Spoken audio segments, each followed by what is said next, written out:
actual concept. We will know a brief about Pradeep sir. So Pradeep Aniruddha sir is now taking care of PMC concept, PMC English channel under the guidance of Brahmarshi Pitamaha Patri sir. From the work experience standpoint, Pradeep sir worked in premier MNC companies like Serenova, Silverlight Technologies, Cognizant India and America, and he won several performance and quality initiation awards. So he worked in various roles across the project lifecycle as a lead, as a designer, and as a programmer, and on various platforms, Unix, Stratus, VOS platforms, and worked on many international clients such as World Bank, American Express, JPMC, Maris at India and United States. He also have a Sun certified enterprise architect and programmer certifications. The list is so big, so I'm not going to all of the certifications right now. From the education standpoint, educated from the Jawaharlal Nehru Technology University, Kukatpalli, and Libra Law College. So he, from the spiritual standpoint, he had read several spiritual books and attended several sessions of several spiritual scientists and experimented on several meditation techniques. He had done several sittings of continuous meditation. So it's lasted for 10 hours of meditation. So he also touched more than 10 lakhs of people through the meditation. He ran 2 free community meditation centers, one dedicated to training youth on job and life skills. He trained students and several corporate employees from the large MNCs like Accenture, NCR, Microsoft, on one varied subjects including stress management and the science of meditation.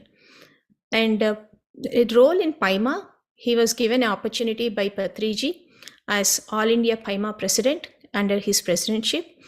Pyramid Young Masters Association has flourished into a great team with thousands of youngsters getting benefited through meditation and positive transformation. He has transformed himself into a vegetarian and inspired many more. And he has designed and made the first ever lightweight 700 vegetarian placards in 6 different languages, which were used in multiple vegetarian rallies across the 4 states. He has coordinated many vegetarian rallies and then spiritual science and workshops, and he has conducted the trekking sessions also. He conceived and organized numerous deep spiritual science workshops on topics ranging from dreams and astral projection, emotional intelligence, ESP, Buddha's teaching, and enlightenment, awareness, unawareness, etc. So very great meeting you, sir, and very great to have you here. Really honored to have you here. And this is my favorite topic, thought power. So welcome, Pradeep Aniruddha, sir. Forum belongs to you now. Thank you, madam. Thank you so much for your wonderful introduction. A very good morning to all who are in India. Very good evening to all who are in the United States. And hello all to all the people from different time zones. Namaste. My deepest gratitude to Dr. Brahmarshi Pitamaha Patriji for having created a massive movement, a massive revolution in the world on meditation and spiritual science.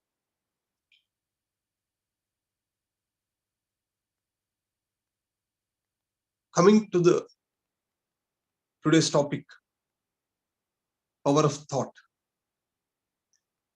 This is something which everyone has to know.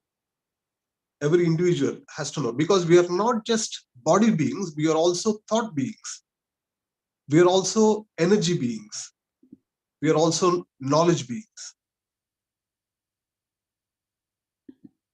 And everyone has to know about thought and the power of thought and the power of intent.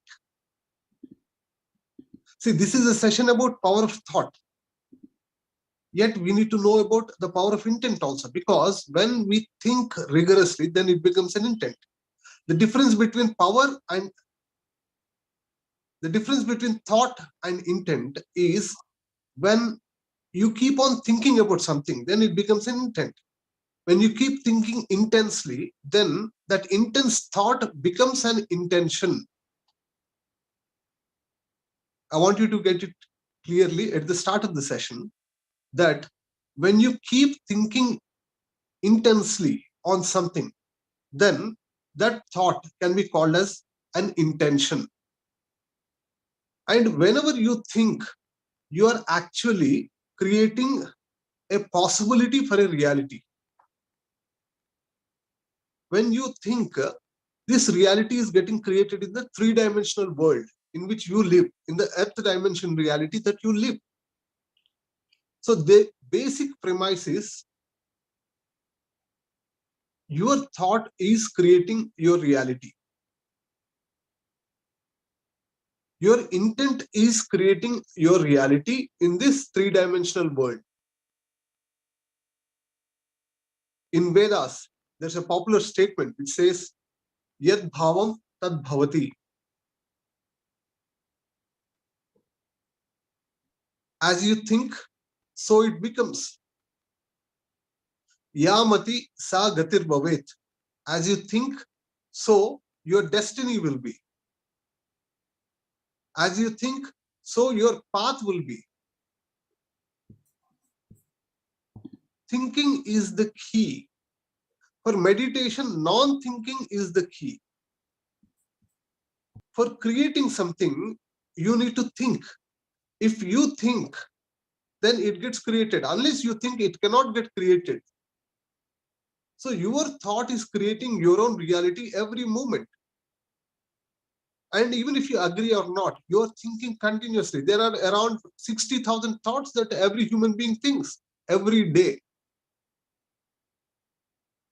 It's not necessary that each and every thought, all the 60,000 thoughts you think, are going to get created as a reality in this earth dimension. So you need to have an intention.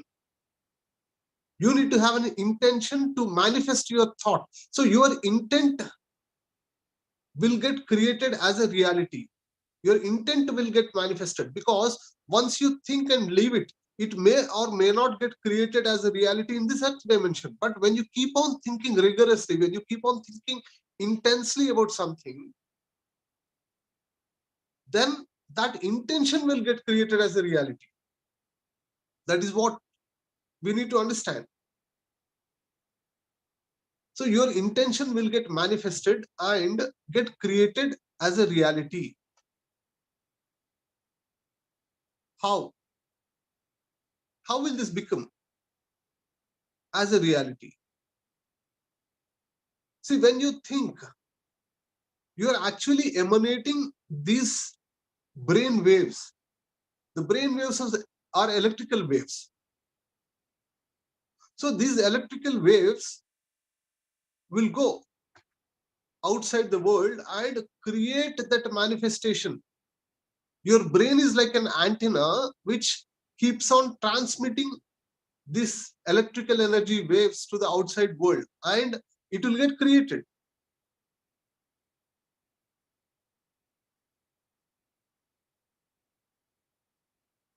Through your brain, we think everything is energy. Thoughts are also energy. When we create thoughts, those are creating electrical energy in this world. See, we are all electromagnetic energy beings. When I said electromagnetic energy beings, but initially I just told that you're emanating the electrical waves through your brain waves, electrical energy waves through your brain waves. Then what about the magnetic energy?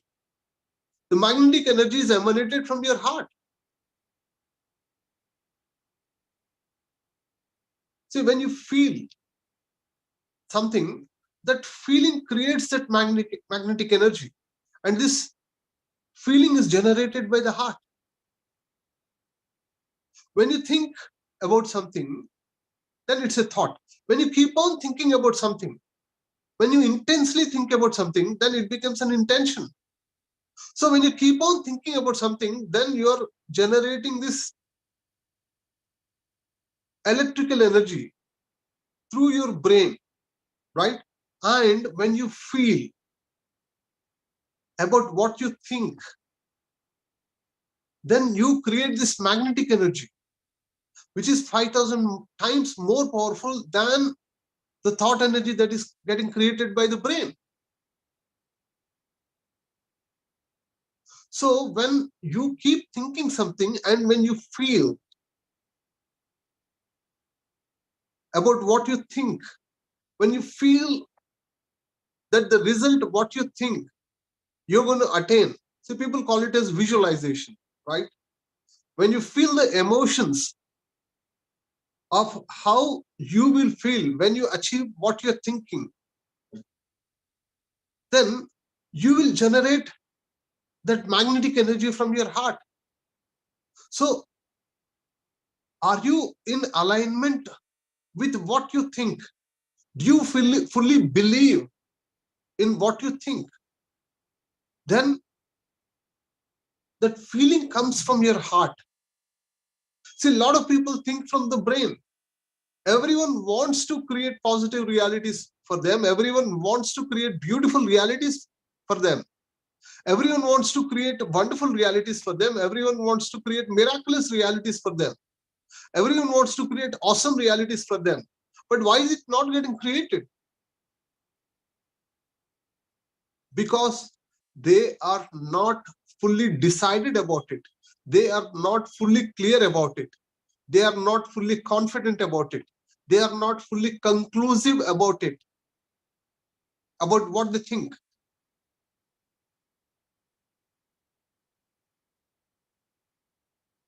They still have some doubts.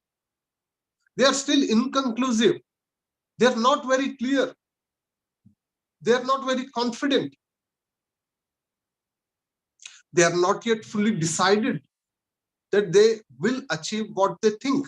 They will get what they think.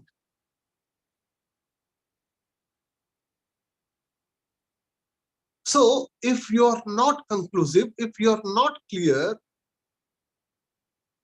then your heart will not resonate. The heart will not generate that feeling. The heart will not generate that magnetic energy. What is needed for the manifestation of your thought? So you need to fully believe, fully trust in what you think. So when you fully trust what you think, fully believe what you think, when you have full faith in what you think, that what you think will get created, then by that feeling, the heart starts resonating with it. If you feel fully that what you think will get manifested, then the heart will start resonating with it. If I want to become a Buddha, I have to think from my mind and also from the heart and also feel it from the heart. If I want to get a new car, so I need to think from the mind and also from the heart. Feel it from the heart. So if I need to intensely think about it and feel it from the heart. So this thinking will generate that electrical energy and this feeling will generate the magnetic energy. And there must be brain-heart coherence. When there is a brain-heart coherence, then it shall get manifested by your actions. You also need to take relevant actions. Thinking is at one sphere and you also need to take relevant actions. Actions is also at another sphere. So actions has to be in alignment with your thinking.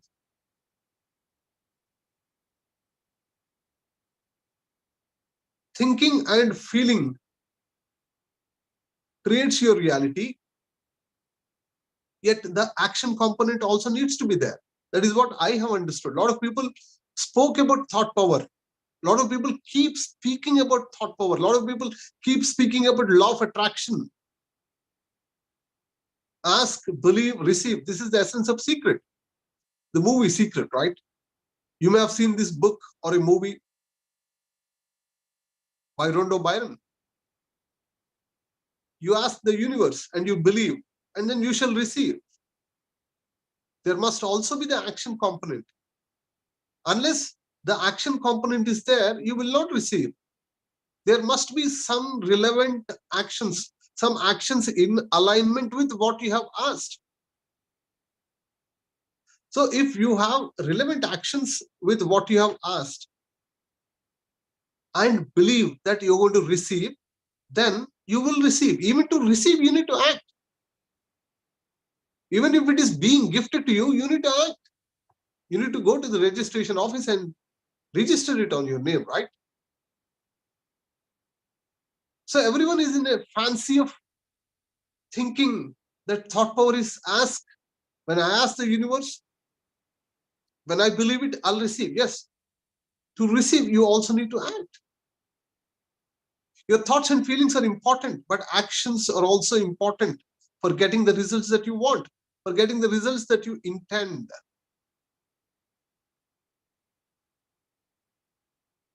There's a science behind the manifestation of every intent.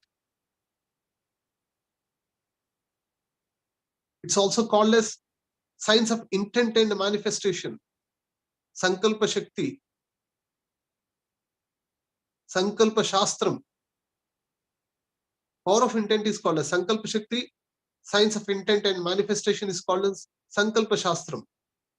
One of the major learning that we need to take from science of intent and manifestation is you should never have vikalpam for your sankalpam. The opposite of sankalpam is vikalpam. You should never doubt your intention. If you're going to doubt your intention, even if a little doubt is there, a feeling of doubt is there, either in your thought or in your heart, your intent will not manifest. So we need to have an intent without any doubt. We need to have a pure intent. So having a pure intent is called as Sankalpa Shuddhi. When we have a pure intent, without any doubt, without any fear, without any indecisiveness, without any inconclusiveness,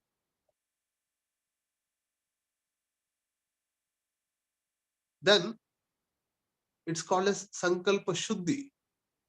It's called as purity of intent.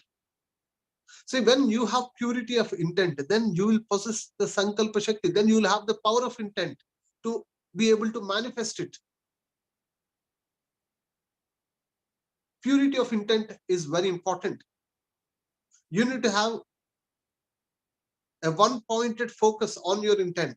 If you want to become a Buddha, then you need to have a one-pointed intent on becoming a Buddha. What is the quality of a Buddha? A quality of a Buddha is unlimited compassion towards the fellow human beings, towards all the sentient beings, not just the human beings, towards all the living beings. A Buddha will not become a Buddha if he wanted to become a Buddha only for himself.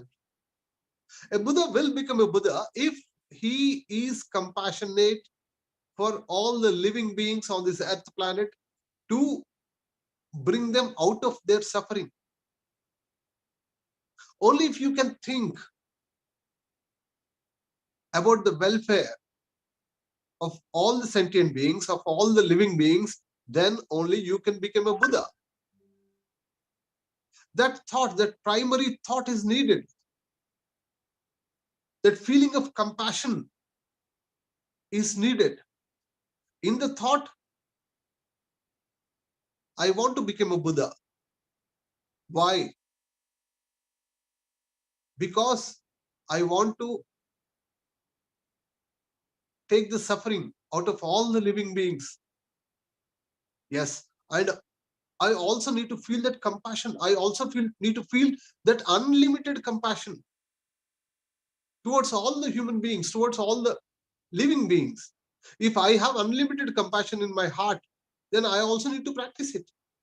The moment other human being comes into my aura, other moment comes into my contact, I need to see what I can do for them. So I need to live my compassion, and I also need to meditate. That is the action part, the thought part, feeling part, and the action part.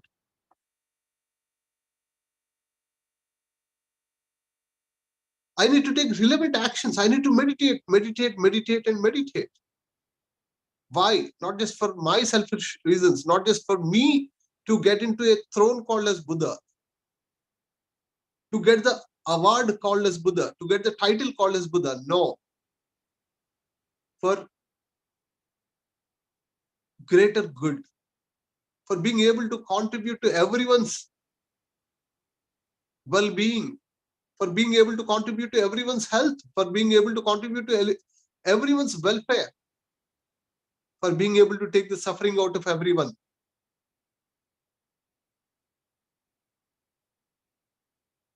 Then I can become a Buddha. The same way, you can apply this to anything that you want in your life. What is your heart's deep down desire? Think on it. Think on it. Think on it.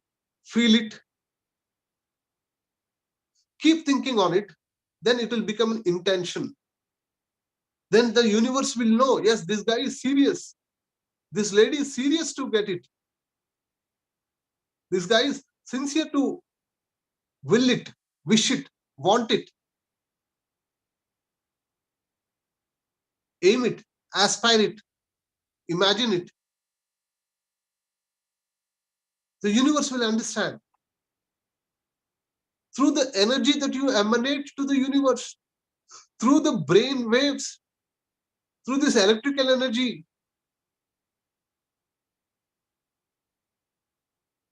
that you emanate, and through the magnetic energy that gets emanated from the heart when you are in full alignment with what you're thinking. And then that brain heart coherence will start creating it in the outside world. Outer is always a reflection of the inner. This is another principle that we need to know. The outer world is always a manifestation of your inner, and inner is getting created by your thoughts and intentions, your decisive thoughts and conclusive intentions, not just stray thoughts. We get 60,000 thoughts. Most of them are stray thoughts. We are gathering so much sensory perception information through all our 5 sensory organs. And this sensory perception is also creating thoughts.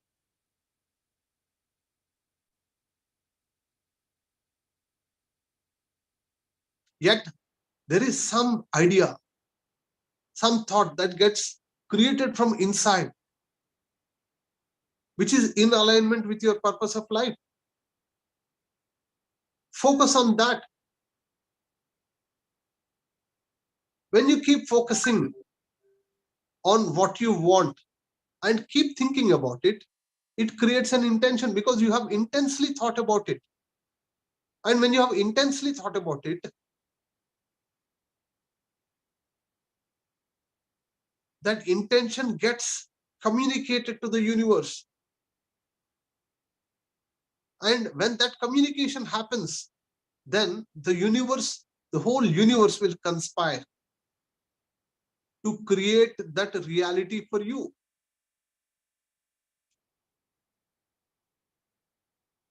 If you look at it in another way, from the quantum physics point of view, see, we are living in a field of infinite possibilities. in the field of infinite possibilities, the moment you create a thought, the moment you create an intention,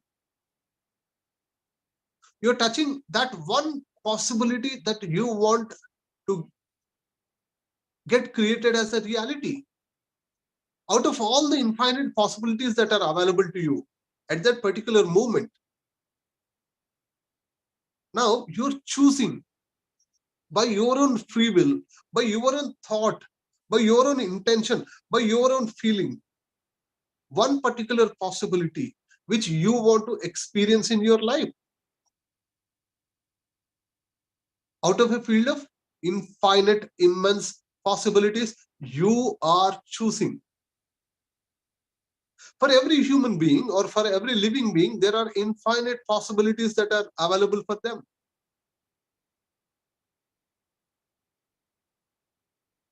See, the moment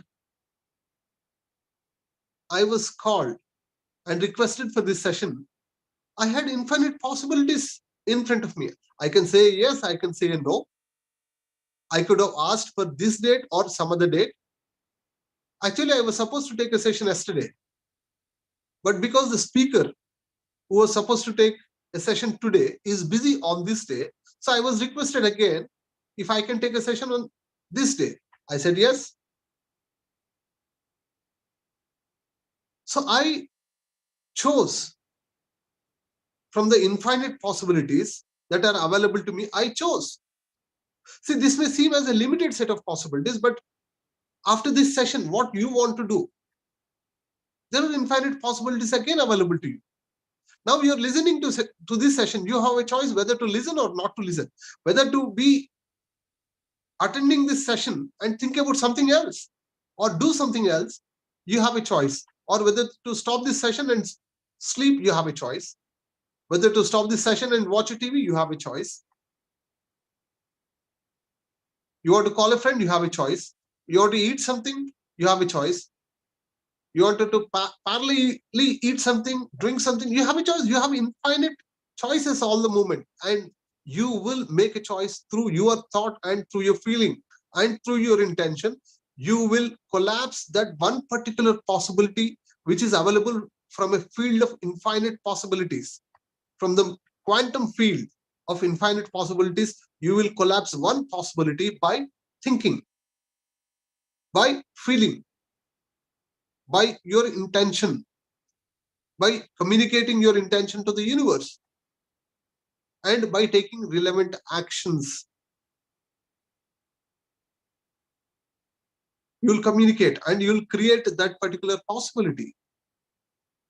If something is there in your life right now, that is because you have thought about it earlier. If something is not there in your life right now, that is because you did not think about it. But you may be thinking that, no, I have thought about a big car for my life, but that big car is not there in my life. Why, sir? I thought about it. I thought about a big car, but that is not there. Why? It's because you have not properly thought about it. You have not properly intended it. You have not decisively thought about it. You have not conclusively intended about it.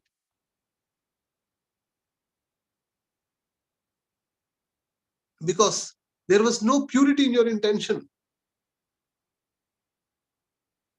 Maybe because you did not know the science of intent and manifestation. Maybe because you had a doubt. Maybe because you did not feel deserved somewhere inside. When you're thinking about it, intending about something, you also need to feel deserved. Deservability is very important.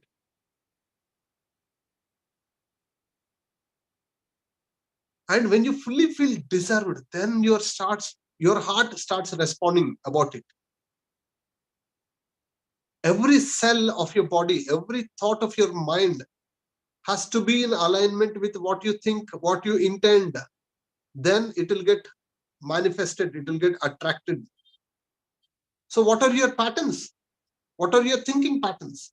What are your securities and insecurities? Do you feel worthy enough to get what you think, to get what you intend?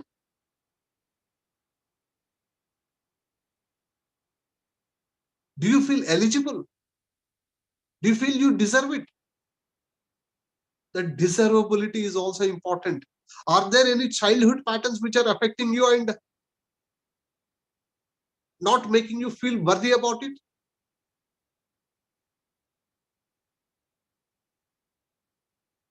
Are you feeling unworthy? Are you feeling unsafe to think, to intend, or to take actions? Are you stopping yourself? These are the questions that you need to ask. If you are asking these questions, you will get your answers.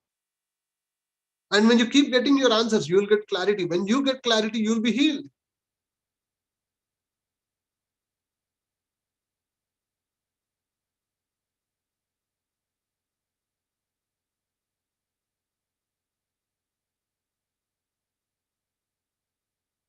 See, thought power in the periphery is just what you think is what you create. What you think is what gets as a reality. Yet, there is so much of depth that we need to understand. Our current thoughts are influenced by our past incidents, past experiences, by our childhood fears, childhood phobias, or by the past life sanskaras. How are you being influenced? How are your patterns? Keep throwing light, keep observing. When you observe your thoughts, it is called as meta thinking. Thinking about thinking is meta thinking. Data about data is metadata, right? You need to observe your thoughts. What kind of fears, phobias, doubts it has got? Does it have jealousy, hatred, anger, rage? You need to ground yourself with love, with compassion. And sometimes these may come out: anger, rage, hatred, jealousy. These may come out, and it is okay. Be okay with it. This is the shadow side of you. Keep observing your thoughts. When you have that intention to create, what are the thoughts that you're getting? What are the pattern of thoughts that you're getting? Be aware. Become aware. Throw more light. Observe your thinking. When you have these lower emotions, then one cannot create. Only when a person is in the elevated emotions, only when a person is in higher emotions, one will be able to create. This is another very important point to know in thought power. Only when you're resonating at the level of love, at the level of gratitude, at the level of joy, at the level of happiness, at the level of compassion, then only you'll be able to create. You cannot create at the level of jealousy, anger, hatred. You cannot create. It cannot be manifested when you're resonating with these lower emotions. When your heart is resonating with these higher emotions: love, compassion, joy, happiness, bliss, oneness, then one will be able to manifest what they want. Emotions are also very important. Thought power is not just exclusive thought power. You be able to think what you want. No, your heart also has to resonate. Your heart needs to resonate with what you think. These feelings are also important. Emotions are also important.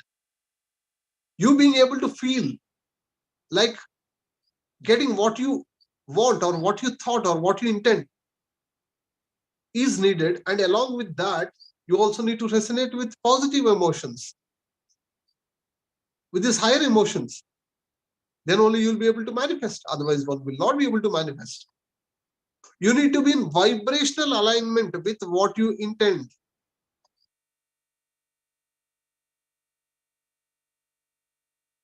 We are all mass of vibrations. That is what Buddha had told some 2,500 years back. We are all mass of vibrations.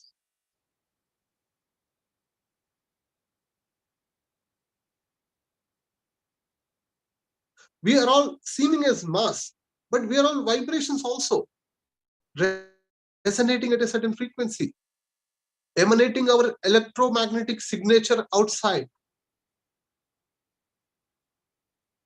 Every moment, we are sending out our electromagnetic signature. As a person has a unique signature, the same way every human being or every living organism has a unique electromagnetic signature that keeps changing. If I'm thinking positive thoughts and generating beautiful feelings, then my electromagnetic energy signature is different from a person who is thinking non-positive thoughts and generating bad emotions. People, enlightened people, they can see at a person and figure out how a person is because they'll be able to read their aura. So it is reflecting in their energy, what kind of energy they're carrying. What kind of energy are you carrying? Now, don't make it as a concept, but make it as a reality for you and check what kind of thoughts are you carrying? What kind of feelings are you carrying? What kind of emotions are you carrying throughout the day? I'm not just talking about now. Now, you may be in the frequency or vibration of this subject right now, but throughout the day,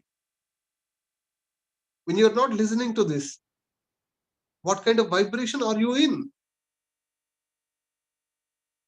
If you're in the vibration of happiness, you'll keep attracting happiness. If you're in the vibration of health, you'll keep attracting health. If you're in the vibration of despair, then they'll attract that. What is the vibration you're emanating out to the universe? That is very, very, very, very, very, very important, my dear friends.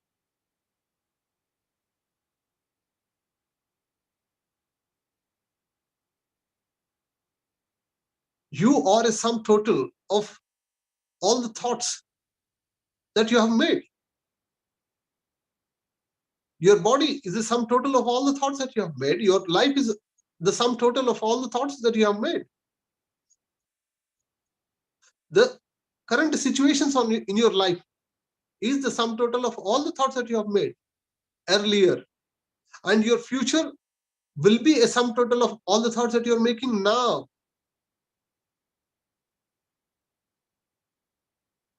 Most of the thoughts that we make are unconscious, subconscious.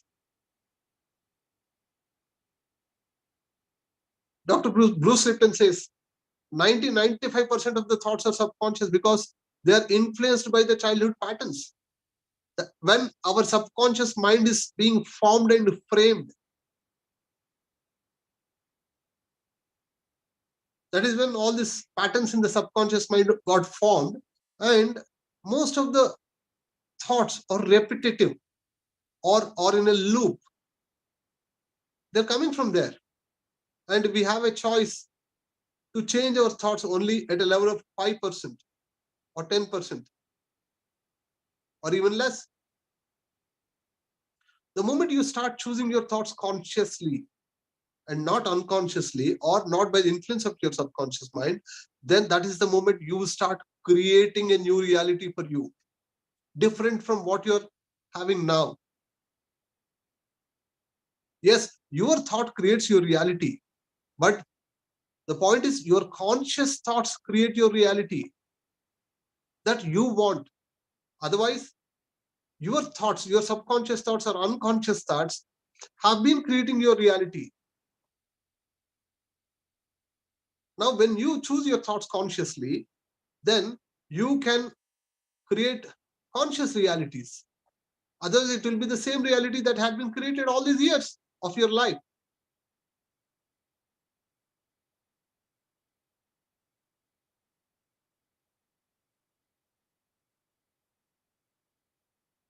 I want to tell the first third eye message that I got in my life.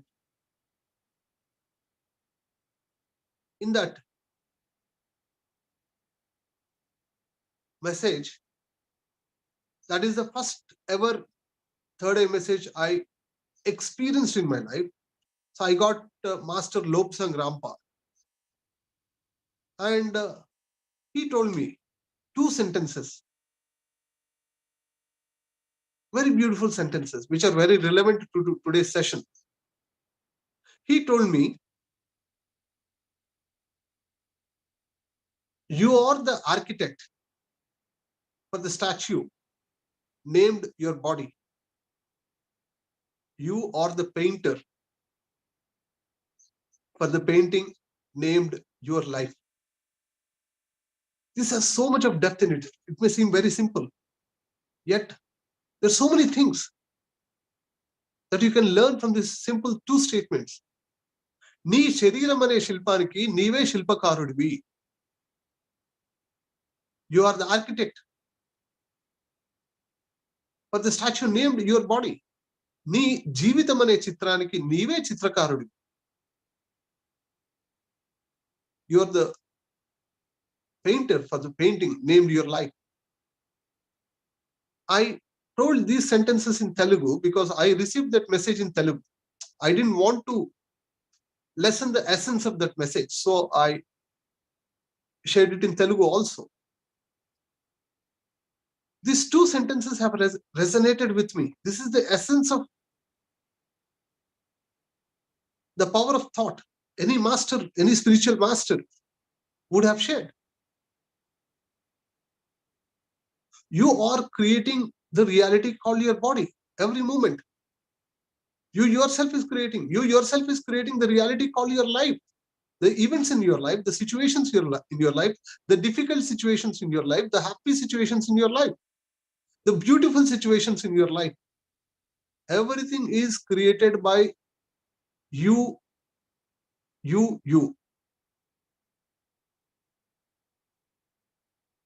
There are principles different for creating individual reality and for creating mass reality. Now we are talking about the individual reality here. You create your own reality no matter what.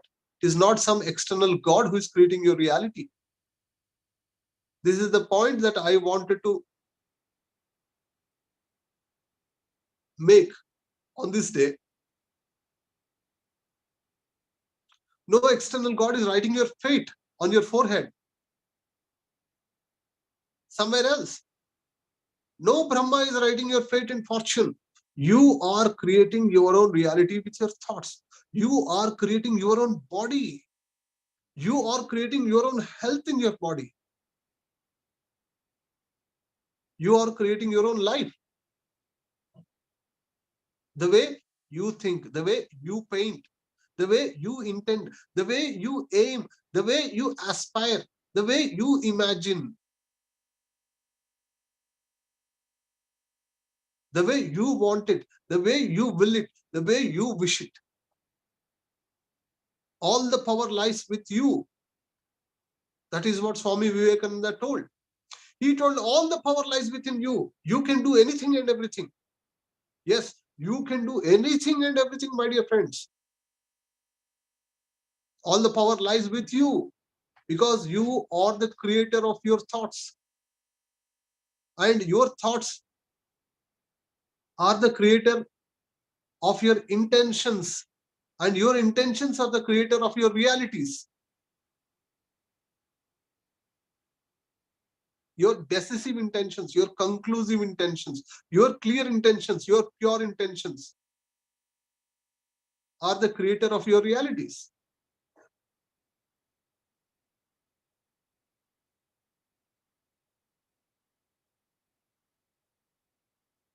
You have the power to create. Aham Brahmasmi Tatvamasi, Shvetaketu. Aham Brahma Asmi. I am the Brahma. I am the Brahman.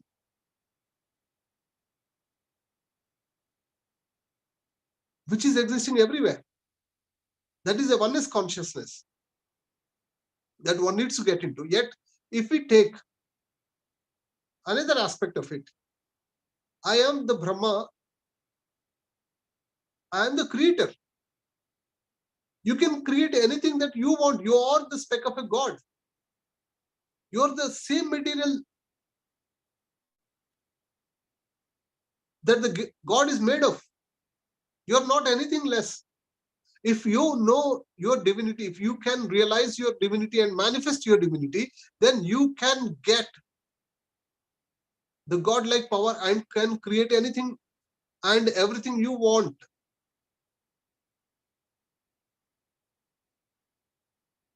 You have tremendous willpower with you. You have tremendous power of intent with you. You can manifest anything you want. That is what Swami Vivekananda was telling as the essence of Upanishads, as the essence of Vedas.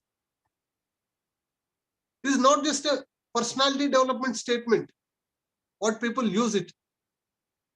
But when you know your true nature, when you know your real nature, when you are stationed in your soul consciousness,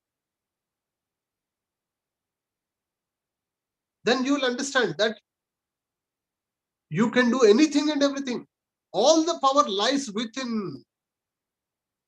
So you need to travel within to know who you really are.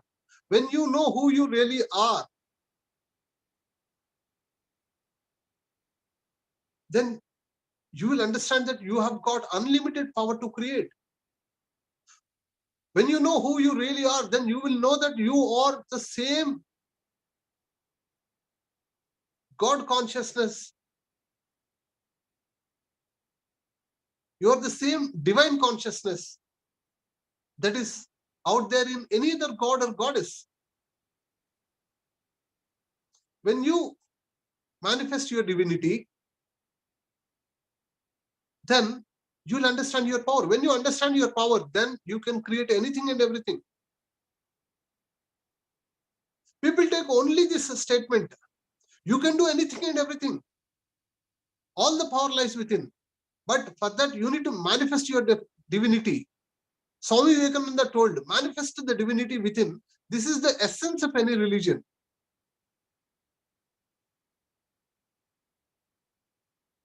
Religion, re plus religion means God realization. Divinity realization or divinity manifestation. Manifest the divinity within. When you can manifest the divinity within, then you will understand your power. When you understand your power, then you will understand that all the power lies within. You can do anything and everything.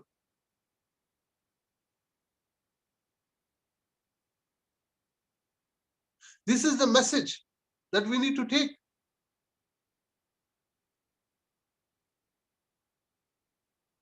When you understand your thought power, you will understand your power of omnipotence.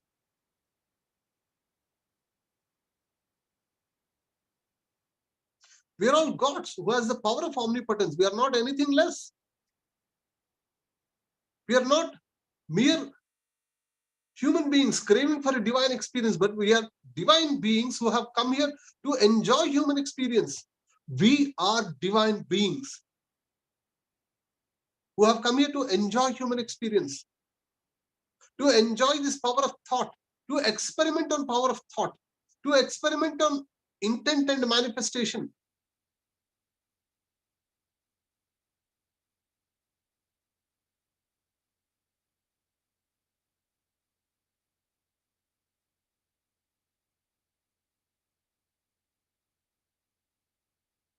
So you need to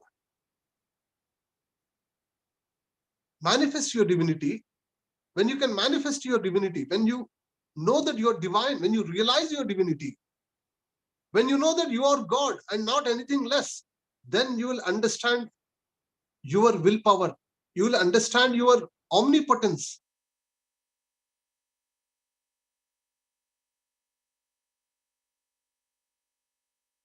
When you understand your omnipotence, then you can create anything and everything. That is what Swami Vivekananda had been telling. That is his life message. Be fearless. He said, fearlessness is my message to the world in one word. And he also said, all the power lies within. You can do anything and everything. What to fear when you can do anything and everything? When you can create anything and everything? What to fear? Yet everything in alignment with law of karma. You cannot just say, I can do anything and everything and go slap somebody, go scold somebody, go hit somebody. No. To ensure this balance in the world, to ensure this harmony in the world, so there is a law of karma which applies everywhere, in every dimension, in every world, in every alternate world, in every parallel world, in every world, in every millions of worlds that are out there. This law of karma applies, which will ensure balance. What you sow is what you reap. You sow a thought, you reap a reality. This is power of thought. Yet law of karma will apply. I know that you have listened to karma and reincarnation yesterday, yet it is very relevant. I touch upon the basics of law of karma in relevance to power of thought today. The power of thought is incomplete without relating it to law of karma. Law of karma says what you sow is what you reap. Whatever you sow is what you reap. So whatever you think is what gets manifested, what gets created. You are sowing your thought in the field of infinite consciousness, and the universe will orchestrate a possibility to create a reality in relevance to your thought.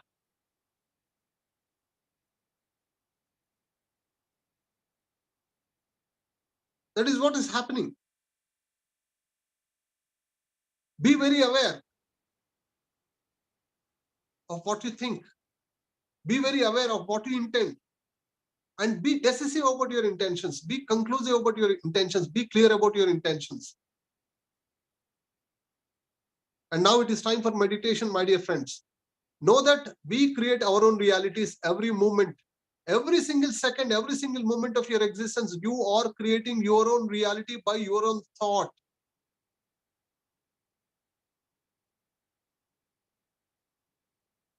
With this, we'll get into meditation now. Thank you so much. Thank you for giving me this opportunity to be with you, to be with all of you today. It is such a joy and pleasure to share this spiritual science wisdom. Thank you to all the organizers. Thank you. Let's get into meditation now. Yes.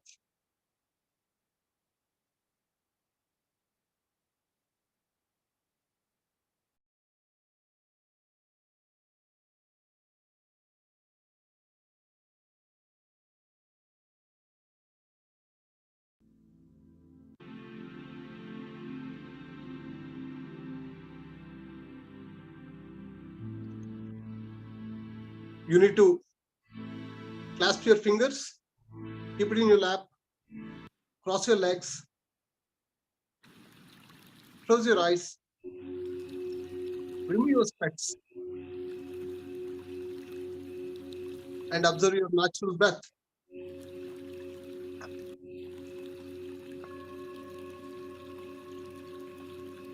Let's meditate.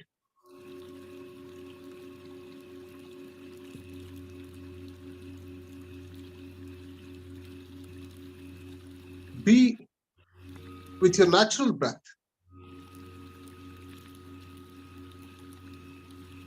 Even if any thoughts may come, cut them and come back to breath. Be relaxed.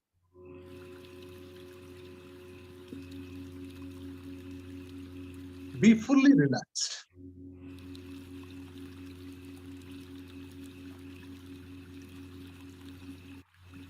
Be completely relaxed, my dear friends.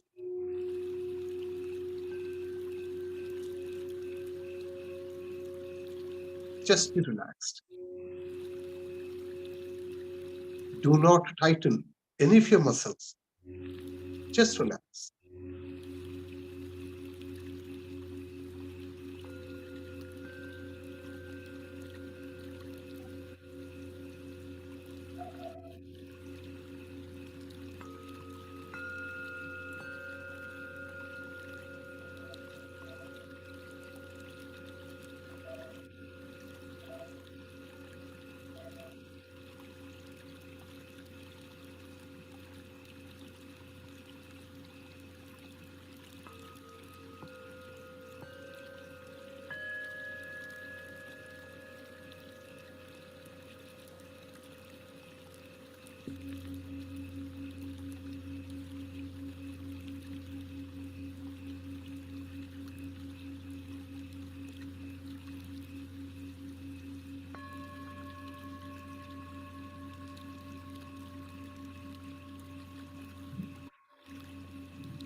Just be with your breath.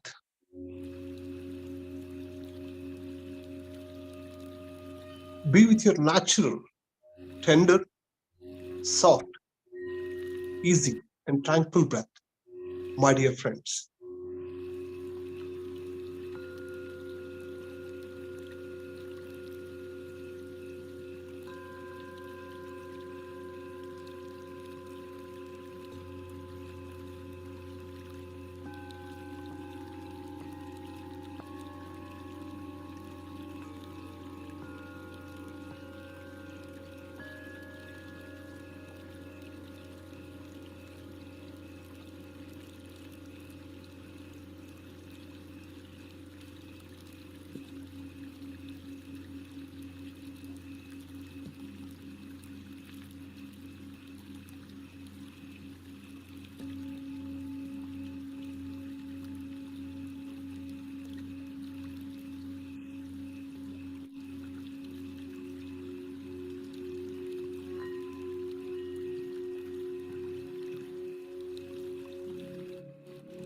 Be with your breath.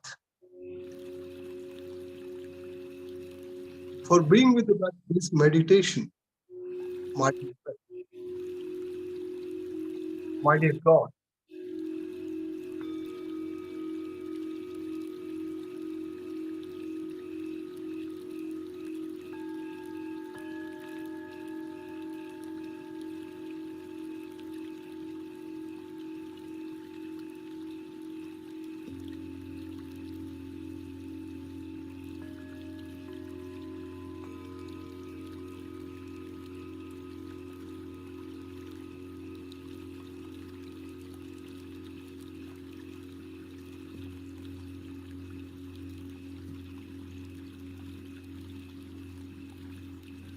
When mind is empty, there will be inflow of cosmic energy into our body.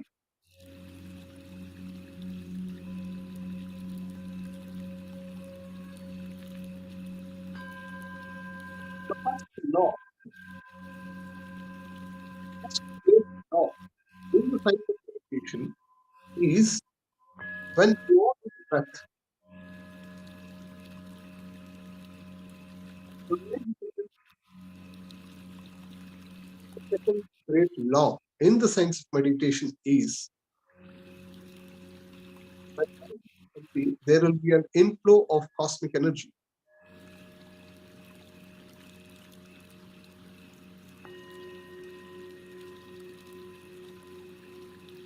And all the wonderful group meditation, my dear friend.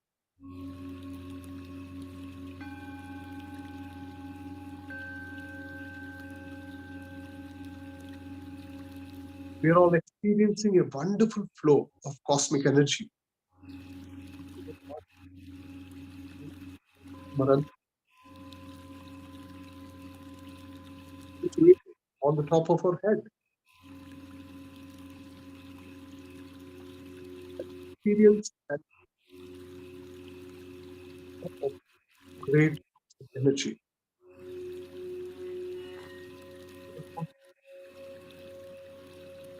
Breathe.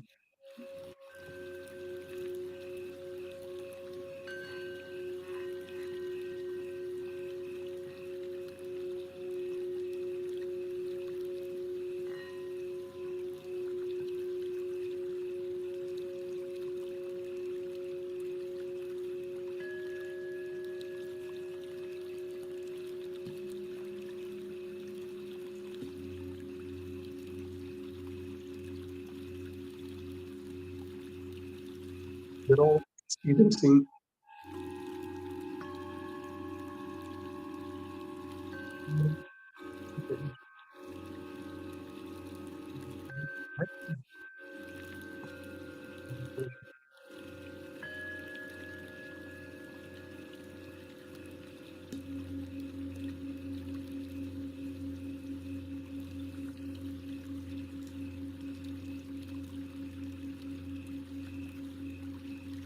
the third law, the third great law in the science of meditation.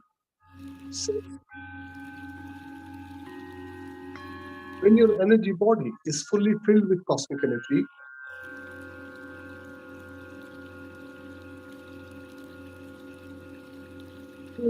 Nadi Mandala should be through the cosmic energy. Our third eye potential gets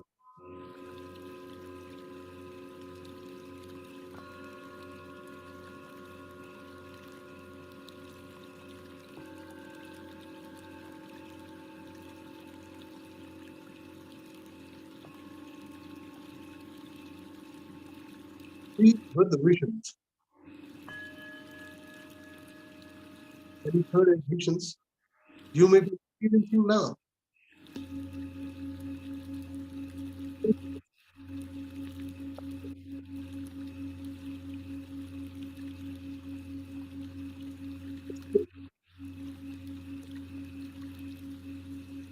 But what judging?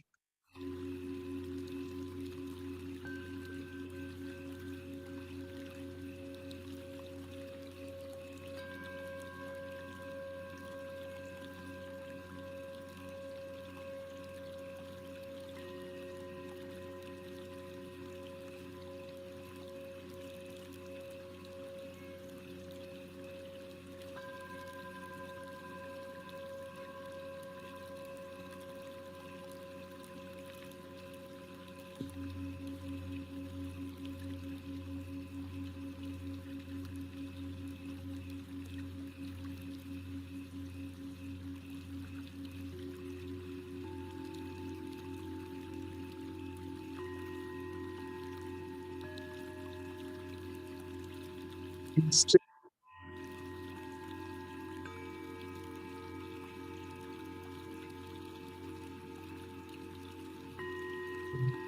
silence.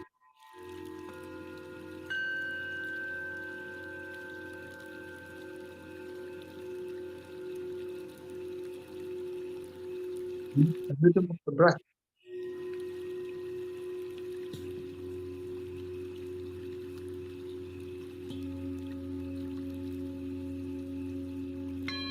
Absent.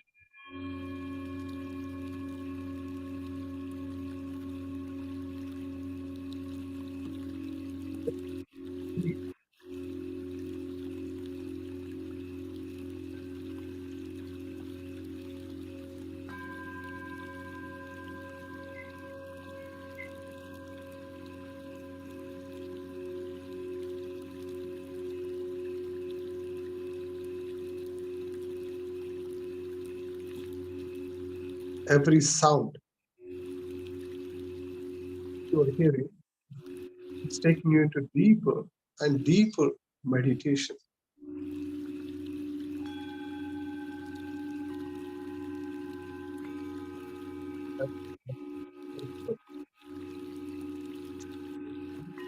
Deeper relaxation.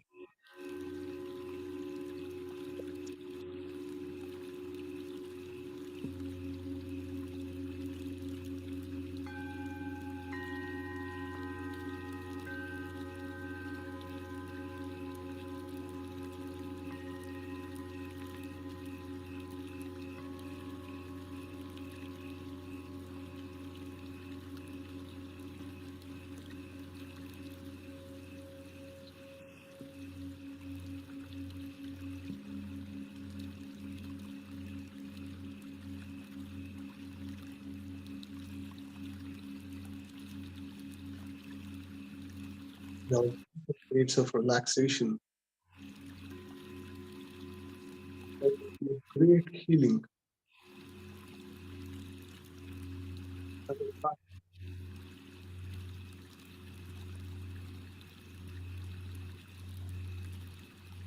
There will be great realizations.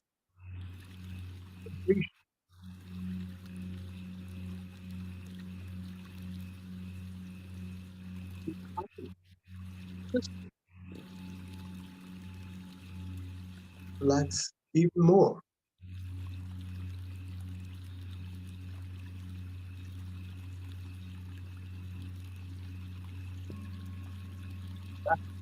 At the theta level,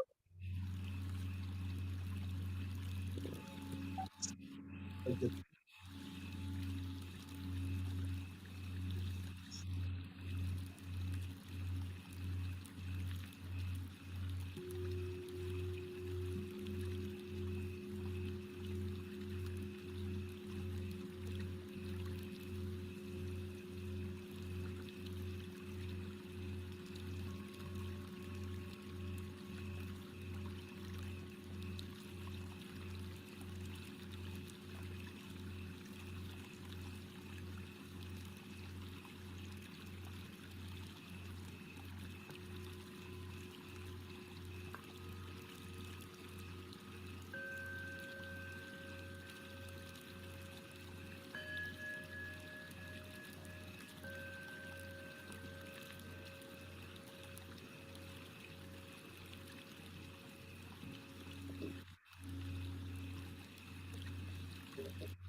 just keep relaxing, my dear friend.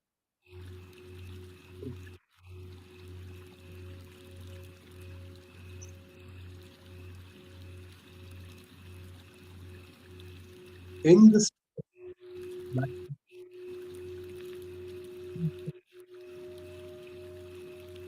in the state of deep relaxation, just be aware.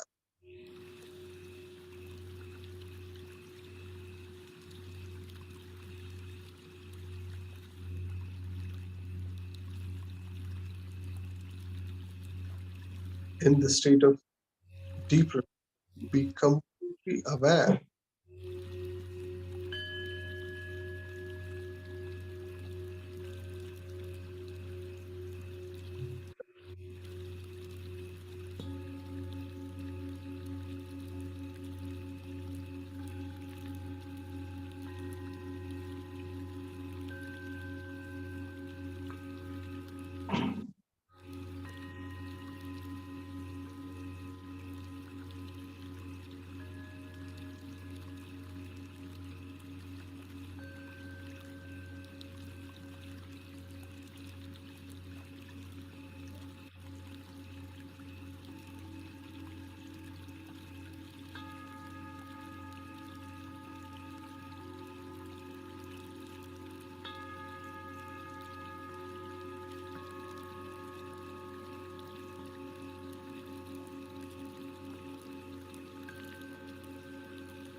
If you're having a thought, come back to breath. This is the first law in the science of meditation.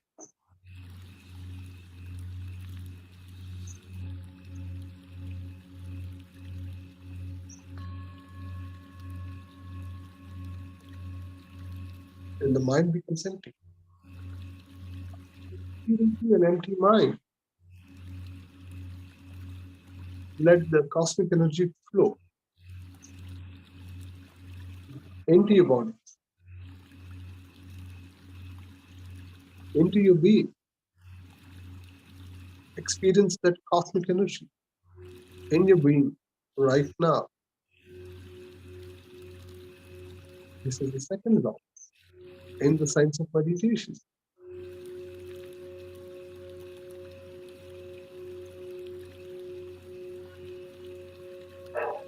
And when you're fully filled,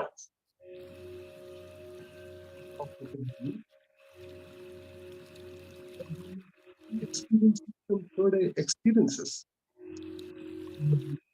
Seeing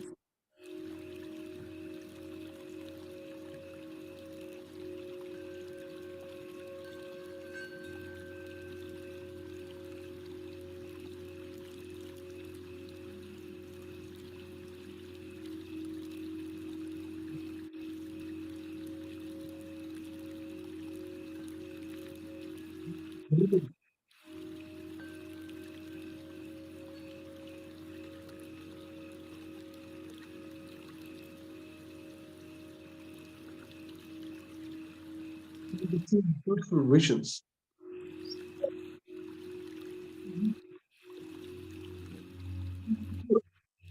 Beautiful thoughts.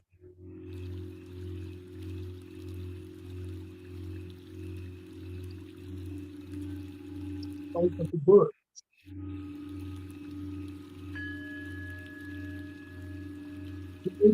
Listen to the messages of the master.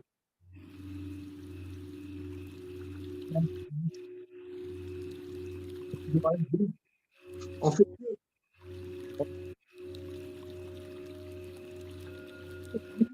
Unbiased.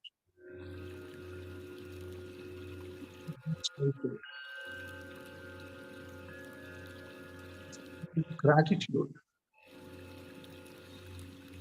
The feeling of gratitude in your heart.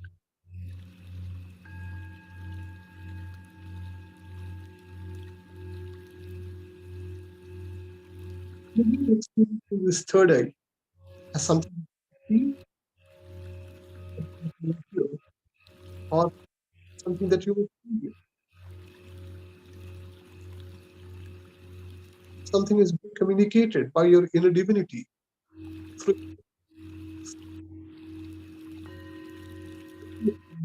by your inner divinity.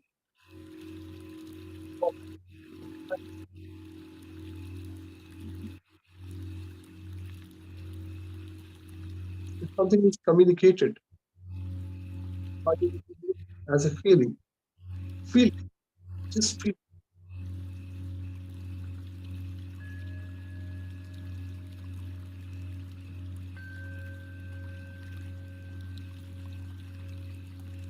Let your third eye be open.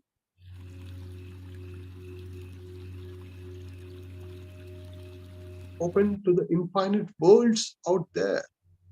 Open to the millions of worlds out there. Open to the messages of astral masters out there. Open to the secrets of the universe out there.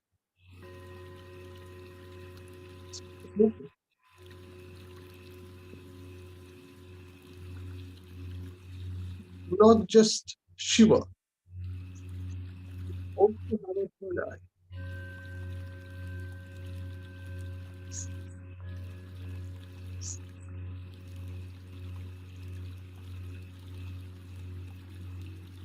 Let's see. When I'm finding the power of thought, on creating our own reality every movement, every single movement. And we are creating miraculous realities for ourselves, for the people around us, and for the world, and for the universe in which we live.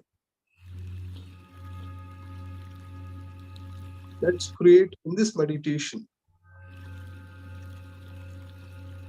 ourselves as miraculous thinkers, as miraculous human beings,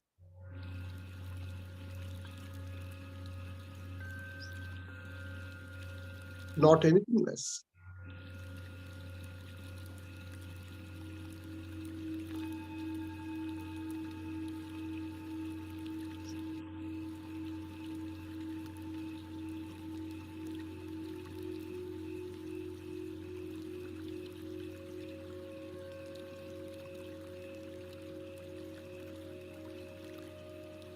Our son Bhavati, as we think, so it is Yamati, Sagati Bhavati. As we think, so is our destiny.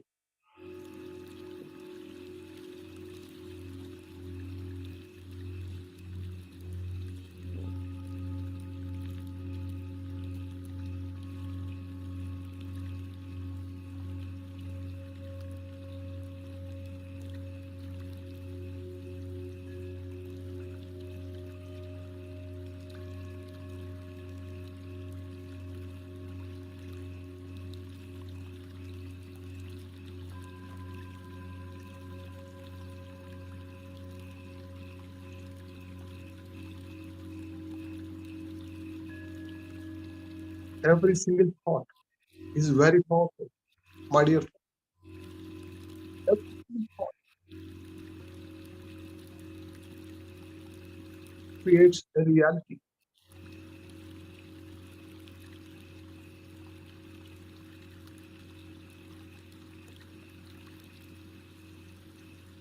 Either in this earth dimension or some other dimension.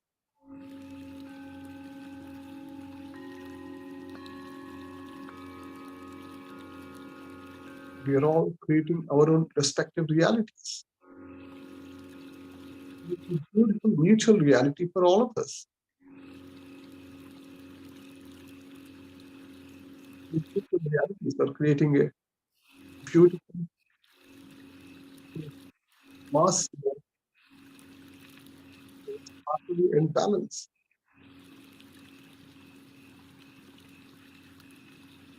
in which there is free will and divinity. And it is in alignment with the cosmic plan or the divine plan. Wow. Beautiful synchronicity we live in. Wow. Amazing synchronicity.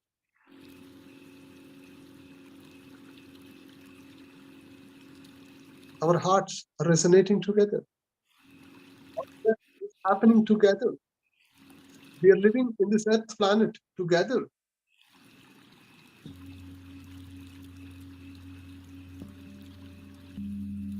What a beautiful synchronicity if you have the heart to see, to feel.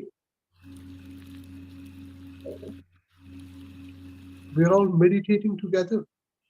What a beautiful, amazing synchronicity we are in now.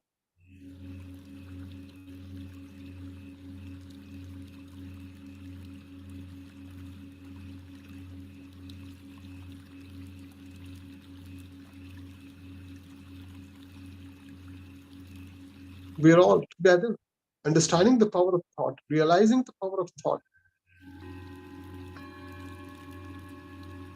and we shall manifest it for good cause.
Just be with your breath, my dear.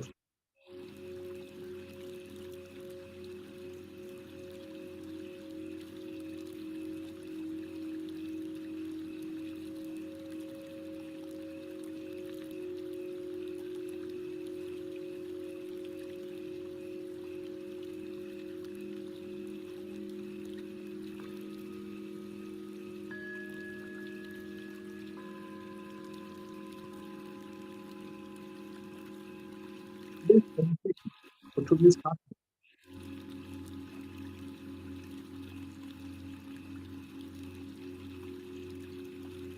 Yesterday's meditation for yesterday's happiness. Tomorrow's meditation for tomorrow's happiness. Everyday meditation for everyday happiness. Let's meditate every day, my dear friends, my dear gods, my dear meditators.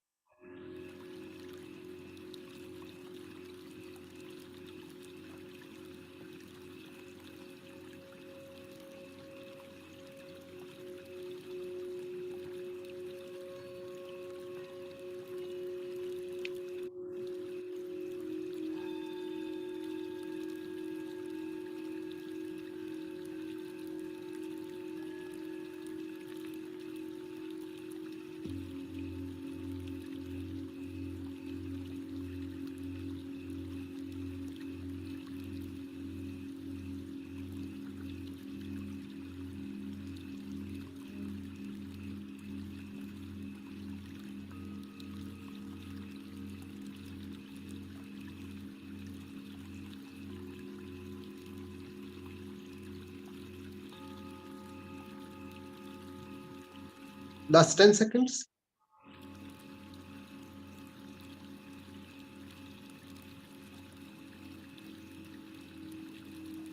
Last 5 seconds.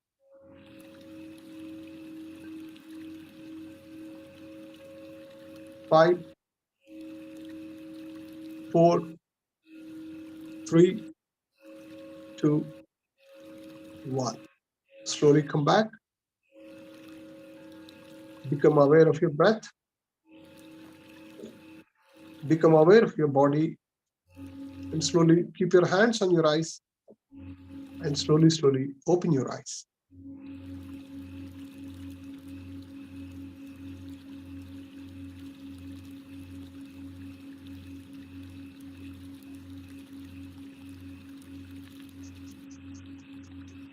Open your eyes with a smile on your face.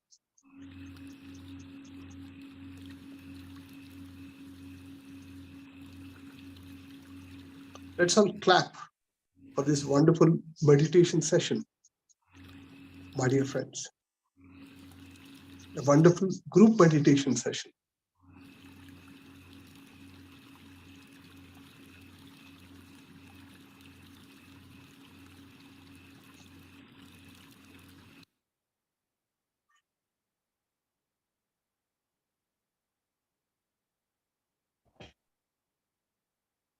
Thank you, Pradeep sir. Wonderful meditation. Excellent. Lots of energies. Masters, if you have any questions or you want to share your experience, please raise your hand and you can talk to Pradeep sir.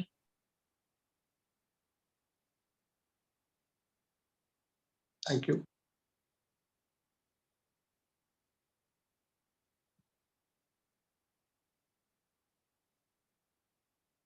You can ask any question, or if you want to share what has resonated from the session, I'll be very happy to listen. Yes, Devi Garu.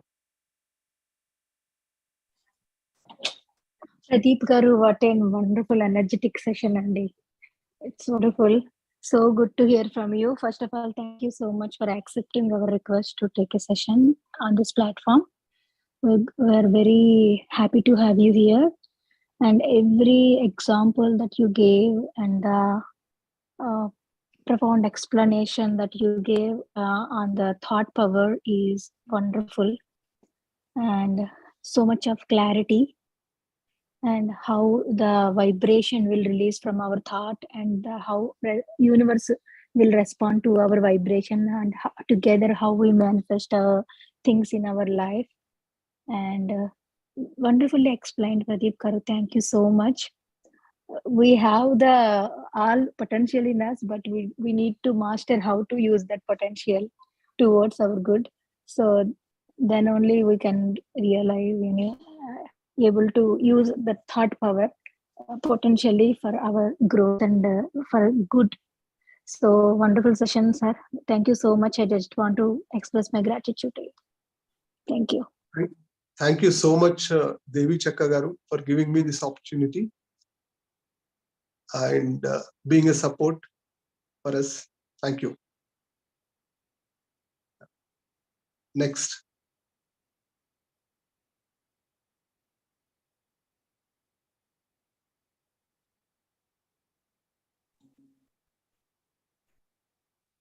Hello.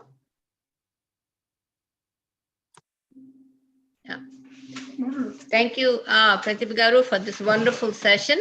It made me see, I knew about Sankalpa and all that, but now it's much more clearer with your explanation. Thank you so much. When we were meditating, the sound was not clear when you were saying something. Is there a possibility we can get a script of it? It's kind of strange, but you were giving some instructions I was not able to hear. Oh, okay. The sound? There is no script. It just came out of my mind then and there. Okay. I'm new to this meditation technique, and so when I know you say when you meditate, you put your hand, you cross your hands and put them in your lap. But also earlier in one of the sessions, they showed different mudras for different chakras. So while we're doing this meditation, can I hold the hand like connecting the little fingers and connecting the others for different chakras? Can I do that simultaneously and focus on my breath? Here we practice Anapanasati meditation, madam, which is a simple observation of breath while clasping your fingers like this. So this is what we follow here. So and what I observed, I practiced and experimented with more than 100 meditation techniques in my life. And I found this to be the simplest, the easiest, and the most effective meditation technique. And it worked. So I personally suggest to practice this meditation and see. Although if your mind says something else, you're free to practice. Thank you. Thank you. And thank you, madam, for being vocal about liking what is told in this session. So if this has resonated, definitely you will manifest your thoughts and you'll be in a journey to manifest your intentions very clearly and decisively. Thank you. One last thing. I have Sri Chakra and Meru at my home.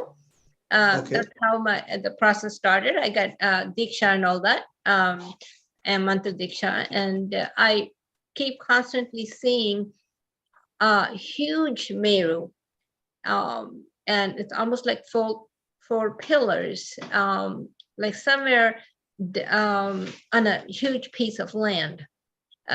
Are you aware of any Meru, like almost like if it's calling me, like anywhere with like almost like 4 pillars or maybe even 4 flags? Does this vision come to you in your meditation? Yes. Okay. Okay. So there are 2 types of meditation experiences. One is Manochakshu experience and Divya Chakshu experience. There is one experience or vision or third eye experiences which will come, which gets created by your mind because you're practicing it. So is it getting created by your mind, or is it your inner divinity which is trying to communicate with you? I don't know. This distinction you will know gradually as you meditate more. And if there's a message for you, then you will know. Otherwise, if you're traveling in a plane or a train you just keep seeing some visions outside. The same way, you just need to see those visions and keep doing your practice.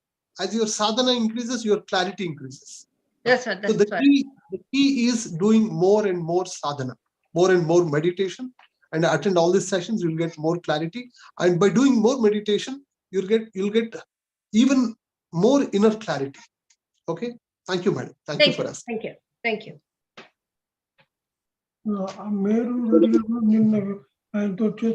Next question, please. Yeah. Yeah. Dinakar garu, you can.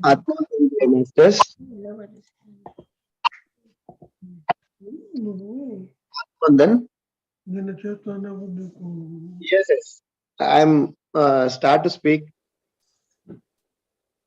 Atmavandan. Yes, Are you listening me? you're very much audible, sir. Okay, thank you. Thank you, dear brother. Very, very grateful to you and all the sisters who are created this JTTP-3 session. But today I got each and everything, but just my feeling is you meditate once again, so we will get the more clarity, because you are in deep meditation and you are in that feeling, so we can't hear you clearly what you say. Oh, And when already that question is by another sister. Already got my answer, but you meditate once again. That is my feeling. My feeling says, because so deeply in very nice meditation. That is my feeling. Because what can I say others? was my class audible properly, sir? No, dear brother. No, dear. No, You class. you are Not so at the time of meditation. Not at the time of meditation. You I'm talking about the class, the first with class. your face reading, I got so many things. With your face reading, I saw you only, but I had not other things happen. Not because your face says, Yes, madam. Your voice is not audible. my yes. Go ahead, sir. Is it audible now? It is audible. So, are you able to hear me now? Now properly? Yeah. Clearly, I am hearing so you. Only at the time of meditation, my voice was not audible. Maybe because there was also parallel music. You that got. was I know you. Right. You gone in that situation, and you are not there. Oneness is there, na. So I feel all the things, but you can meditate so many times to us, so then we will got the clear idea. So maybe if universe gives an opportunity, then we'll definitely have another meditation session, sir. Thank you so much. Yeah, next question. Thank you. Dinakar sir, do you mean to say he was so awesome? His meditation energy was so captivating. We went and you were not able to hear it. That is what you want to say? Yeah. Clearly. Yes. He is awesome. He has energies. The first time I saw was in Inner Journey 18. So he was telling about 7 chakras. Such profound wisdom he gave. And the first time I learned that even our thoughts that belief system, strong belief system could create blocks. And not only that session, every session he takes, he makes sure that we take away, which is we implement in our life. He's such a great master and his energies are great. No wonder why you did not hear anything in meditation. He has that energies which he shares with everyone. And can we take another participant question? Thank you. Thank you. Grateful to you. Thank you, sir.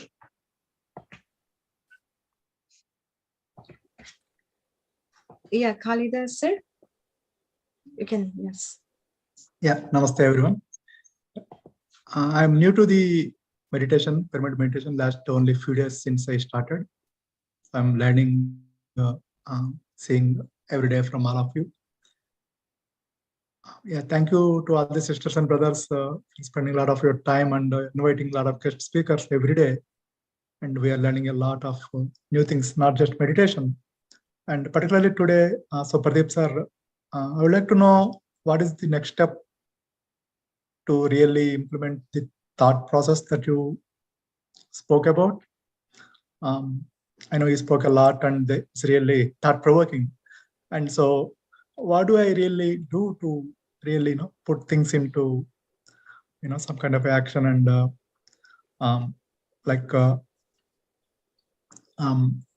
follow, like in my daily life, how do I really achieve what you have said? Like, as you said, like we get like 60,000 thoughts every day or through all our 5 indriyas.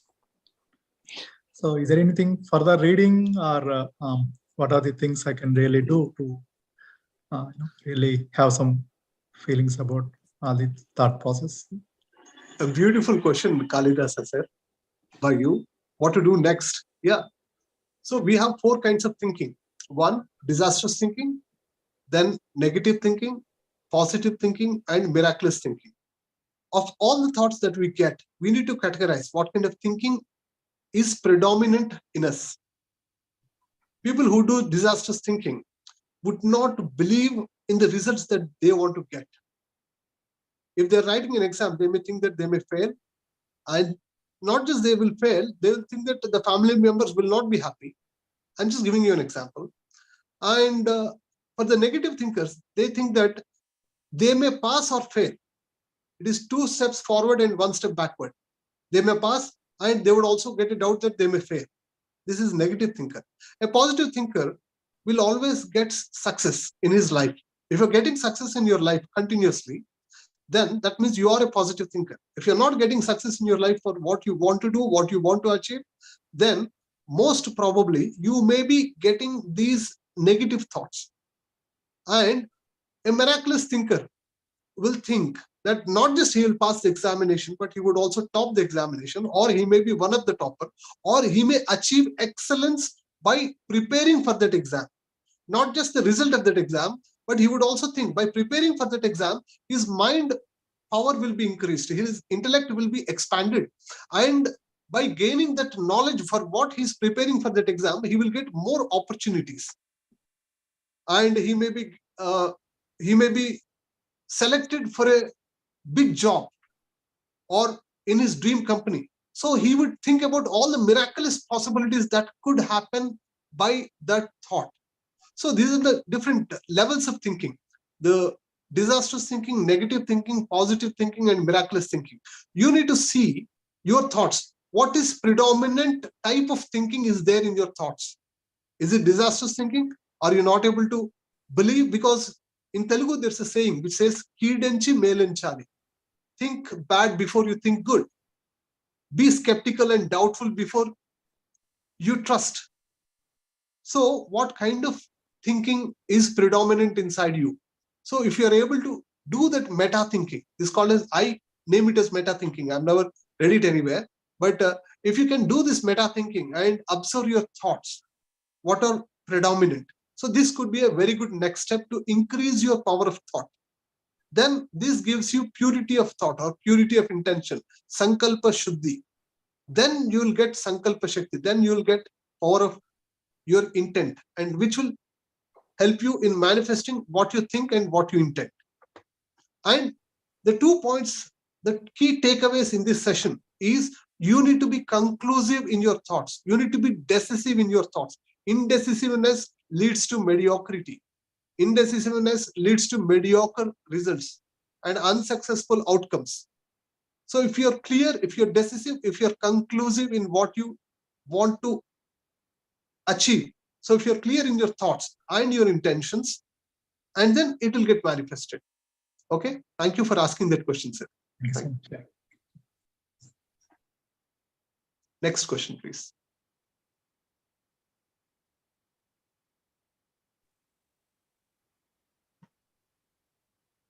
Pranita ma'am, did you switch on the video? Okay. Yes. Namaskar.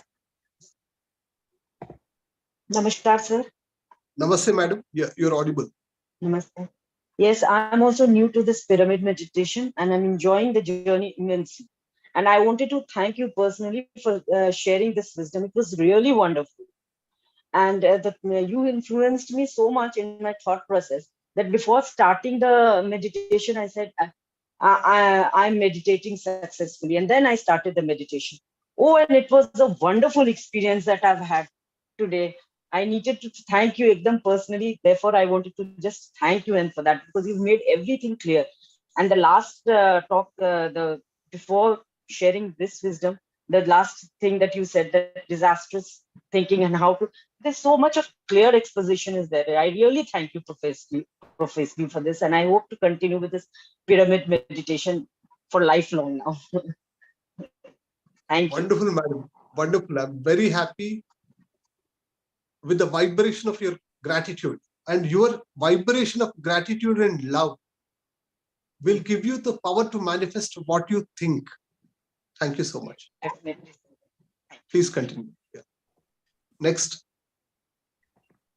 Shobita ma'am, please unmute. And if you can switch on, right. Thank you.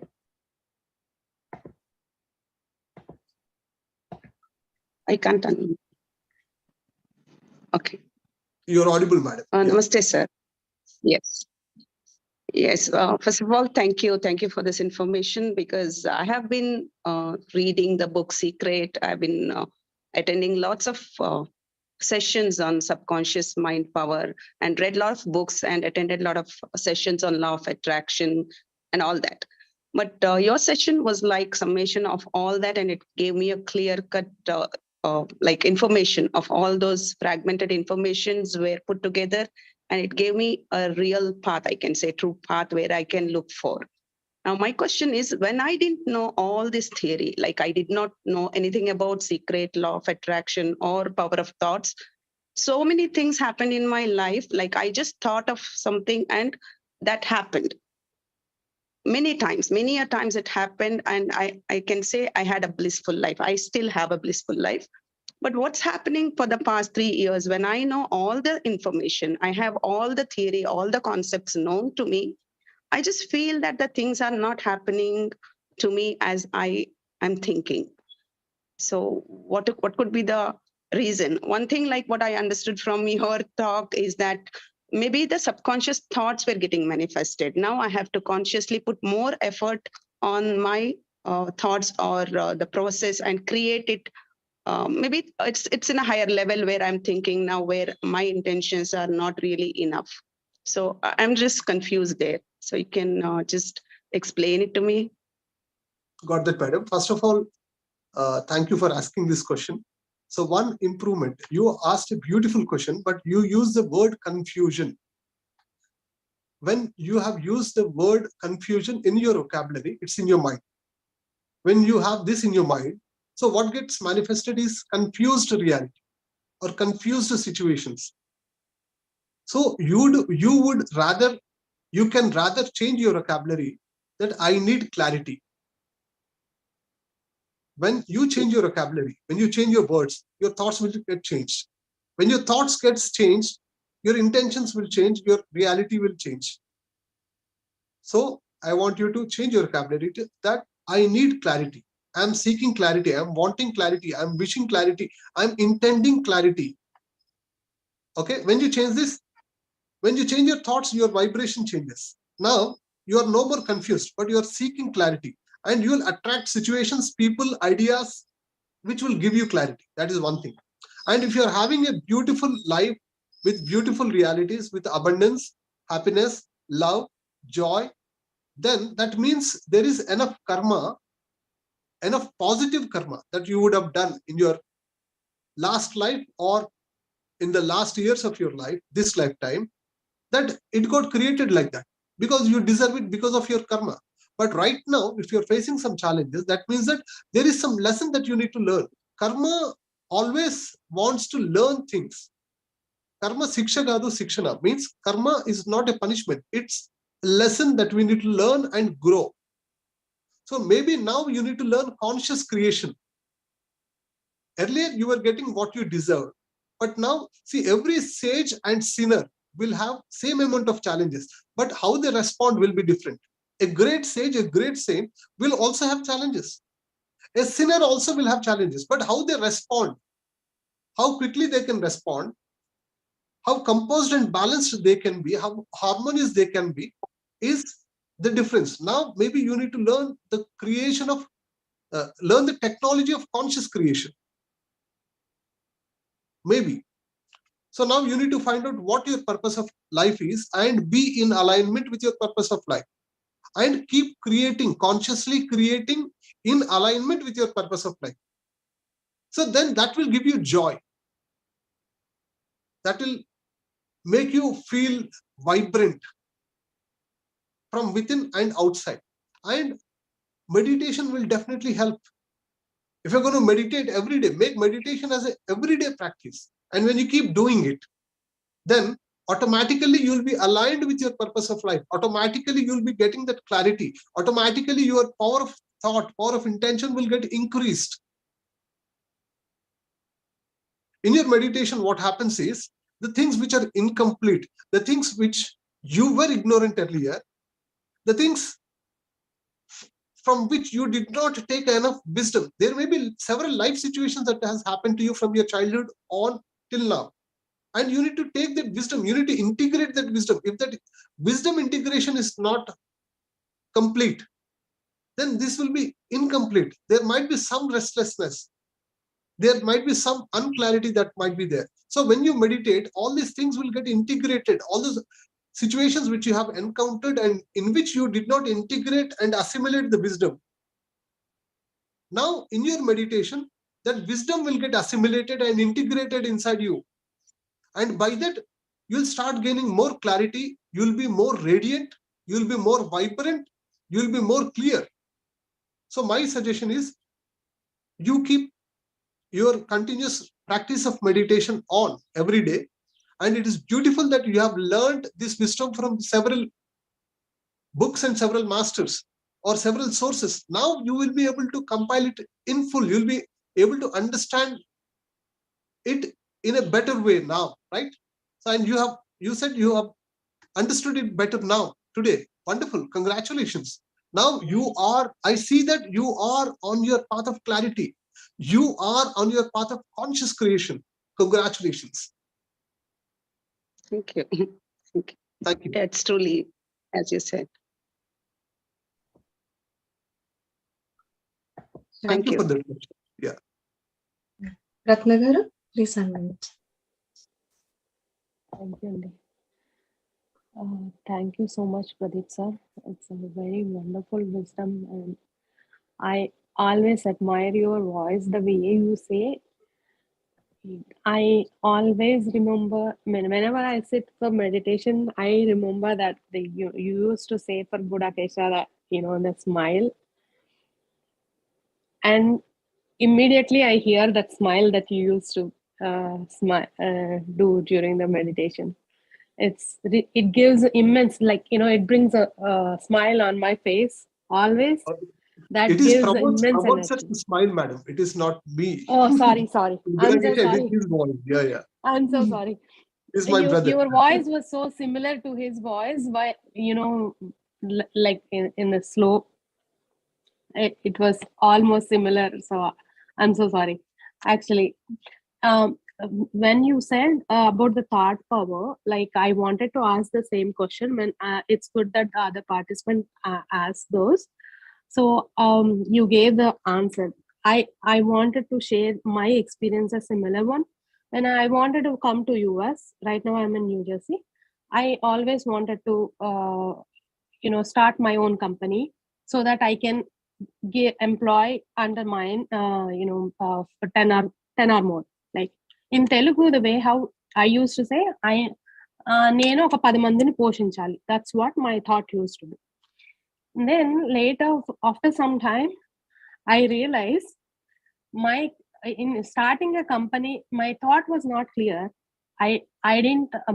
My intention should be starting a company, but the way how I used to ask myself, like నేను 10 మందిని పోషించాలి. So at the end, after 10 years, then I realized I was doing it the way I am working for a consulting company. Before I get my salary, 10 people are taking the portions away. And that's when the reminding is coming to me. That's the first time I realized that the thought should be clear and intense and accurate. What you need to get, the ultimate, the main point should be in the main focus. So that's I would like to ask you once again, how exactly, like you said, like a positive, negative, like in miraculous, all these thoughts, like how crisp, how exactly one should make sure their thought is the right one, not just only for them, it's not troubling anybody, or like when the universe will definitely, like without any other side effects, because we are responsible for our own thoughts and we have to pay for them if they are not right. Can you please give us one Got that. Thank you. Another good question. Yeah. You want to nurture 10 people. You want to give employment to 10 people. That's your primary thought. So the measure that one can have, whether their thought is accurate or not, is if that thought is getting to you, then it is accurate. That's all. There is some divine intervention. Only then that thought will come. That desire will come. Every thought is sacred. Every desire is sacred. Every thought. See, although you may, I believe you would understand. Yeah, every thought will get manifested. But you may ask, sir, we are getting 60,000 thoughts. We may be getting some non-positive thoughts also in the day. Will they get manifested? Yes, they will get manifested, but they will not get manifested in this three-dimensional earth reality. They will get manifested in some parallel realities, which are not having as much energy as this dimension.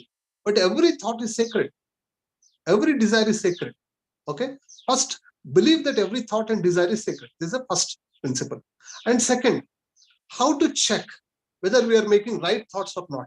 The measure that I can say is if you're aligned to your purpose of life. See, some may feel that they can still live as an employee and be happy.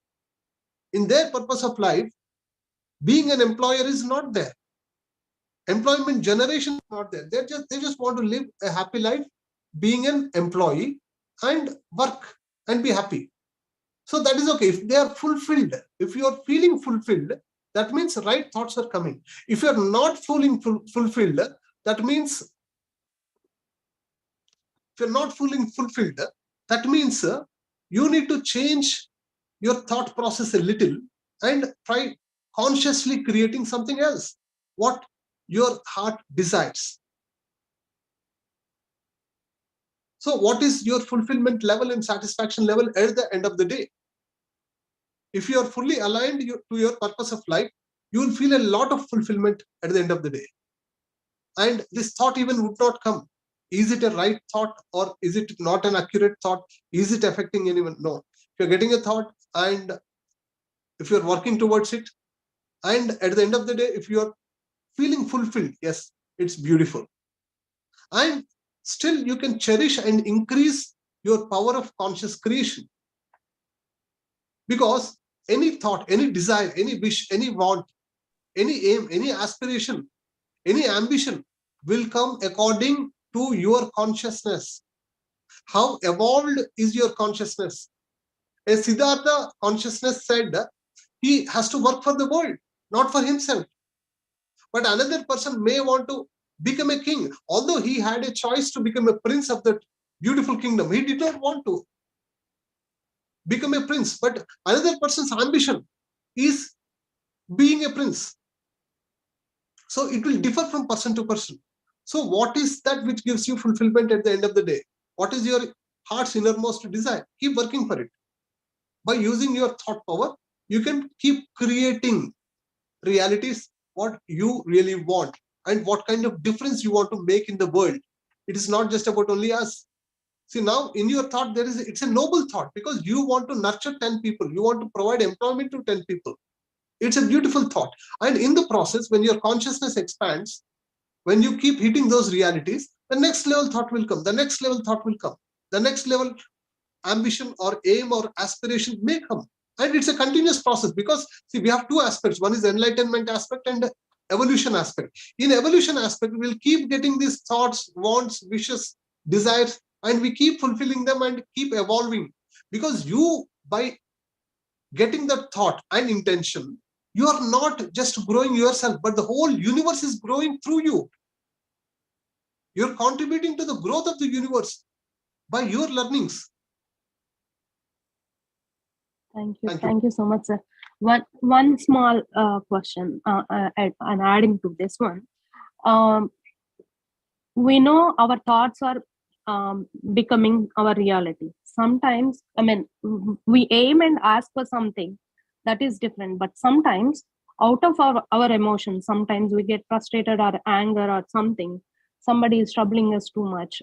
Then out of it, we say some intense words. Sometimes when it become reality, we don't really want to wish for something bad to other person, but out of emotion we may not say the right word or may not choose the right choice. But later when we realize, after some awareness, after getting some awareness, we realize that is not what we really want. We don't really aim to have something bad happen to them, but we just want them to not to trouble others. So how can we correct our thought, put it right way, not to get taken away by the emotion? How to put it right way? Here it is not a thought. It is, you need to increase your awareness. You need to increase your awareness of law of karma. If you would have said some hurting statements out of some emotion that you're feeling to another person, out of anger or out of rage or out of jealousy or out of hatred, or there might be some emotion that is there inside, and if you would have said something, okay, then you become aware of law of karma. And this awareness has to become before you say. If you are saying some hurting statement to other, then 10 people will say 10 type of hurting statements to you. So you are creating a karma. Everything is karma. If I am sharing a class today, some wisdom today, then some higher master will share some wisdom to me. When you're saying that hurting statement, when somebody is saying a hurting statement to somebody, then they are creating such hurting statements in their life. When you're aware of this law of karma, then you will have a choice whether to say it or not. And momentarily, in the initial days, we may not have the choice. But when you're more aware of this law of karma, you will start getting the choice. That gap will get created by your meditation. When you keep meditating, and that gap where you can actually choose whether to say it or not. Because while saying, now you're aware of law of karma. Earlier you are not aware. But now you're aware. Now you will choose. The choice will arise. Got it, sir. Thank you. Thank you so much, sir. Thank you so much. Thank you so much. I would love to be with you for some more time and keep answering, but I need to now get into another session. Yeah. Can we take one more question, sir? Shobha Garu, do you have another question, or is it okay? You want it? Okay. Please unmute. I'll try to keep it very brief. And so I love knowledge, and this is related to my job sector. And I've changed some jobs myself. But I'm seeing a lot of circumstances where I've been forced to switch jobs, like closing of institutions and my boss not liking me and so forth. All this is my thought process, or is karma included in it?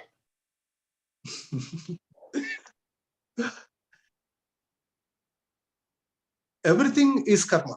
There's nothing that is not karma. Karma is lessons that we need to learn. If you are having a certain type of relationship with your employer, and if it is getting repeated with multiple employers, then you need to see the lesson that you need to learn. What is the lesson that you need to learn? What is that you need to change within, such that the outer reality gets created in a different way? Now you can consciously create a different reality, provided you have awareness of your thought process, of your thinking patterns, of the kind of emotions that you are generating from your heart, of the kind of feelings that are getting generated from your heart. So if you're generating a thought that I will have a respectful boss, I will have a boss who is supporting, who is enabling me, who is empowering me. If you keep sending those thoughts, but not believing inside, because you had a past experience.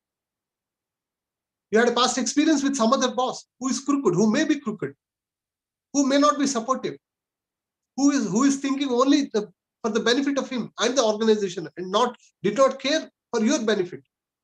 But these past thoughts are coming and canceling this intention now. But now you need to fully believe from your heart also that you will have supportive boss. You will have an empowering and enabling boss and a helping boss. If you fully think from your brain and feel it from your heart, in that coherence of your brain and heart, you will create this reality, provided you learn, and you learn to give the same kind of experience to the people who report to you. Maybe there's a maid who comes and works for you.